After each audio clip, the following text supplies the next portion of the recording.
कि इस पोएम का नाम ही है फादर एंड सन, तो इसमें किस चीज़ की बात की गई होगी? The relationship of a father and a son, the relationship of a father and son. भाई बच्चों में एक पिता में और एक बेटे में सबसे बड़ा जो जो जो दिक्कत आती है, सबसे प्रॉब्लम आती है जनरेशन गैप की। किस चीज़ की प्रॉब्लम आती है मेरे बच्चों? आप भी समझते हो किसकी आती है? जनरेशन गैप की। आप में से भी कुछ बालक ऐसे होते होंगे, आप में से भी कुछ बालक ऐसे होते होंगे जो अपने पिताजी की बात को जवाब दे देते होंगे, जो कि गलत बात है। पिता को बड़ा दुख होता है, तकलीफ पहुंचती है। तो आजकल बच्चों में हो गया, बल्कि मैं तो ऐसे मूवीज़ देखता हूँ, मुझे गुस्सा ही बहुत आता है, जिसमें वो कहते हैं कि कोशिश तो कर रहे हैं ना हम, ऐसे कह के अपने पिता से बात करते हैं। और इस चीज़ को ग्लोरीफाई किया जा रहा है बॉलीवुड के अंदर भी, वेब सीरीज़ के अंदर भी मैं देखता हूँ, जहाँ पे अपने माँ बाप से लड़ने को ना कहीं सिंपैथाइज किया जा रहा है कि अगर बच्चे से करियर में फेल हो रहा है, उससे कुछ हो नहीं रहा, तो अगर उसका पिता डांट रहे हैं, उसके पिता उसको डांट रहे हैं, तो वहाँ ना उस बच्चे को ऐसे दिखाया जाता है कि जैसे नहीं, उसकी गलती नहीं है, और वो रो रहा है, जवाब दे रहा है, हाँ हम कर तो रहे हैं, आपने क्या किया, ऐसे करके। नहीं, गलत है ये गलत है। आप अपने पिता से ऐसे बात ही नहीं कर सकते हो। आपके पिता आपके दो चांटे भी मार दे, आपकी गलती नहीं थी, तब भी उनको हक है मेरे बच्चे। ये बात आपको तब रियलाइज होगी जब आप खुद एक पिता बन जाओगे, ठीक है?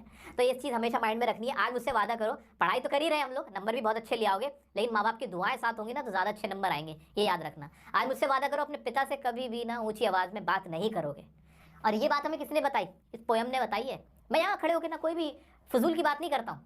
मैं यहाँ खड़ा होता हूँ, मैं सिर्फ और सिर्फ आपको आपके ही चैप्टर्स, आपके सिलेबस से रिलेटेड बातें बता रहा होता हूँ। तो आज अगर मैं आपसे कह रहा हूँ कि आपको अपने फादर को कभी भी ऊंची आवाज़ में बात नहीं करनी है, उनके साथ ओबीडियंटली आपको पेश आना है, रिस्पेक्टफुली पेश आना है, उन्हें कभी कभी कभी उनके साथ आपको बहस नहीं करनी, आर्गूमेंट नहीं करनी, कोई डिबेट नहीं करनी है।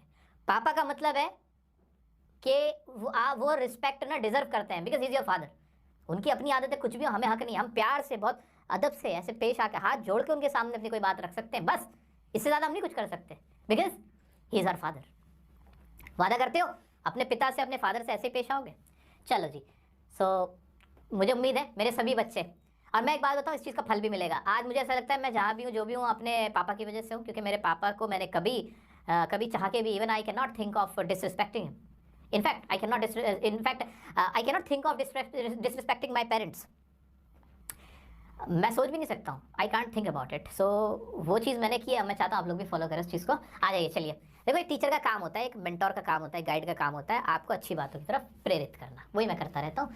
देख लेते हैं। I do not understand this child, though we have lived together now in the same house for years. I know nothing of him, so try to build up a relationship from how he was when small, yet have I killed. मैं इस बच्चे को नहीं जानता हूँ, मैं इस बच्चे को नहीं समझ पाता ये किस तरह का बच्चा है।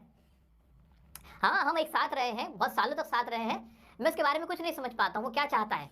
मैं कोशिश करता हूँ कि एक रिलेशनशिप बने, और मैं ये भी जानना चाहता हूँ कि कब चीज़ें बदल गई। The seed I spent or sown it where the land is his and none of mine. We speak like strangers. There is no sign of understanding in the air. This child is built to my design, yet what he loves I cannot share. भाई वो कहता है कि मुझे पता नहीं कि जो मैंने बीज बोया था वो कब मर गया। ये बच्चा, जो ज़मीन मैंने बनाई थी, आज वो उसकी हो गई।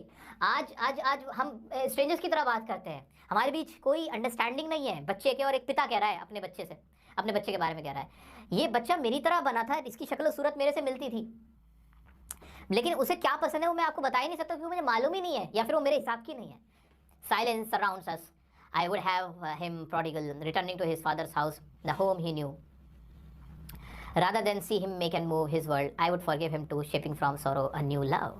हमारे बीच सिर्फ खामोशी होती है, हमारे बीच सिर्फ खामोशी होती है, हम बात नहीं करते। लेकिन एक पिता कह रहा है कि मैं अपने बच्चे से अंडरस्टैंडिंग बनाना चाहता हूँ, मैं बना सकता हूँ, मैं उसको माफ़ कर दूंगा अगर वो मेरे पास आएगा। अब जवान हो गया बच्चा, पहले बच्चा छोटा था, बच्चा पिता के साथ रहता था, धीरे धीरे वो बड़ा हुआ और पिता से उसकी सोच बदलने लगी। वो कहने लगा, आप मेरी जनरेशन के नहीं हो, आप मेरे हिसाब के नहीं हो, मुझे आपकी बातें समझ नहीं आती। दोनों में मिसअंडरस्टैंडिंग होने लगी, लेकिन पिता कह रहा है मैं उसके सारी बातों को माफ करने को तैयार हूं, अगर वो दोबारा से हम एक नई शुरुआत करें तो आई कैन फॉरगिव हिम। आगे बढ़ते हैं। Father and son we both must live on the same globe and the same land, he speaks I can not understand. भाई मैं उसका पिता हूँ, मैं पिता हूँ उसका, वो मेरा बच्चा है, हम दोनों एक ही तो जमीन पे रहते हैं, एक ही दुनिया में तो रहते हैं, हम दोनों एक ही तो हैं, फिर हम एक दूसरे को समझ कैसे नहीं सकते? वो मेरा बच्चा है, कैसे नहीं समझेगा? कैसे मैं उसको नहीं समझूंगा? He speaks I can not understand my self, why anger grows from grief, why anger grows from grief, दुख से ये गुस्सा कैसे पैदा हो गया? We each put out an empty hand longing for something to forgive, we each put out an empty hand longing for something to forgive, कि भाई हम दोनों मिलके एक बार नई शुरुआत करें, हाथ आगे बढ़ाएं ताकि जो खालीपन है ये दूर हो सके। तो एक फादर यहाँ पे एक तरह से प्लीड कर रहे हैं, होप कर रहे हैं, प्रेयर कर रहे हैं कि उनके अपने बच्चे के साथ संबंध कब बिगड़ गए उन्हें पता ही नहीं चला, उनके बीच कैसे अंडरस्टैंडिंग नहीं हो सकती। उसका जो डिज़ाइन है जैसा वो है वो उन्हीं की तरह तो है, वो उन्हीं का तो हिस्सा है, और आज उसके बीच और फादर के बीच दूरी कैसे आ गई है। और अगर वो कोशिश करे, अगर हम मिलकर कोशिश करें पिता और बेटा, तो हम इस चीज़ को दूर कर सकते हैं, इस खाई को भर सकते हैं जो हमारे विचारों में आ गई है because of the gap of generation या because of the gap of the time. So that is all about the grief of a father in this poem which is brilliantly explained by Elizabeth Jennings. Now just go through some questions, कुछ question देखते हैं। समझ में आई ये poem? इसमें किसी को कोई डाउट तो नहीं मेरे बच्चों? मज़ा आया? मैंने अपनी ईमानदार कोशिश की है, पूरी ईमानदार दिल से कोशिश करी। क्लास 11th वालों, मैंने तुम्हारी वजह से जितनी गालियां खाई हैं 10th और 12th वालों से मैं तो बता नहीं सकता। क्लास 10th और 12th के बच्चों ने मुझे बड़ा कोस रहे, कह रहे कि सर हमारा करा दो, 11th वालों को छोड़ो ना, इनको क्या ही होना है। लेकिन मैं नहीं, वो भी तुम्हारे बहन भाई है, मैं तुम्हारा भी कराऊंगा, इनका भी, क्योंकि एक फादर फिगर के तौर पर ना, एक बड़े के तौर पर मेरे लिए आप सब बराबर हो। ऐसा नहीं हो सकता कि 10th को पढ़ा दूं। मैं जानता हूँ अभी मुश्किल से 600-700 बच्चे जुड़े हुए हैं, क्यों खड़ा हूँ मैं यहाँ पे 600-700 बच्चों के लिए? मेरे लिए 600-700 बच्चे भी उतने इंपॉर्टेंट है भाई जितने 10,000-20,000 बच्चे इंपॉर्टेंट है। अभी 10th क्लास का हम लाइव करेंगे, वहाँ 20,000-85,000 बच्चा एक साथ देखेगा। मुझे उससे भी खुशी होती है, और मेरे साथ 500 बच्चे बैठ के पढ़ रहे हैं, मुझे इससे भी उतनी ही खुशी होती है। मेरे हिसाब से एक टीचर तो ऐसा ही होता है जो एक बच्चे के लिए भी उतना ही लॉयल है, उतना ही ऑनेस्ट है जितना वो 1 लाख बच्चों के लिए। सो बच्चों घबराओ नहीं, और मेरी मेहनत को कामयाब करना, अपनी मेहनत को कामयाब करना। इस पोएम के कुछ क्वेश्चन देखते हैं, आ जाओ मेरे बच्चों। Does the poem talk of an exclusively personal experience or is it fairly universal? भाई एक पर्सनल एक्सपीरियंस है, एक फादर का पर्सनल एक्सपीरियंस, इसका आंसर यही हो जाएगा। This is a personal experience of a father. How is the father's helplessness brought out in the poem? भाई इसमें फादर की हेल्पलेसनेस कैसे ब्राउट आ रही? तो भाई इसमें क्या हुआ था कि the father feeling like lack of understanding between his son and he feels like a stranger to him and he feels there is no bond between his son and between his son and him.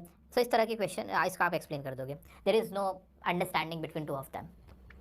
भाई दोनों के बीच में understanding नहीं है, stranger की तरह पेश आते हैं, स्पीक नहीं करते, बात नहीं करते, they don't talk to each other. ये हो जाएगा इसका answer.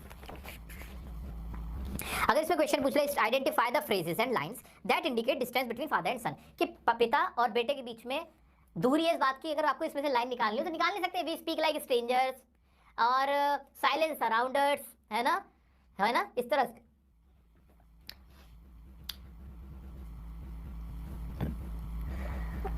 No sign of understanding, ये 3-4 लाइन है जिसमें आप इससे पता चल रहा है कि इसमें बच्चे और बेटे बाप के बीच में दूरियां हैं। मैं फिर से रिक्वेस्ट करूंगा मेरे प्यारे बच्चों, मैं अपने सभी प्यारे बच्चों से रिक्वेस्ट करूंगा कि वो इसके क्वेश्चंस अटेम्प्ट कर लेना। मैं समरी मैंने करा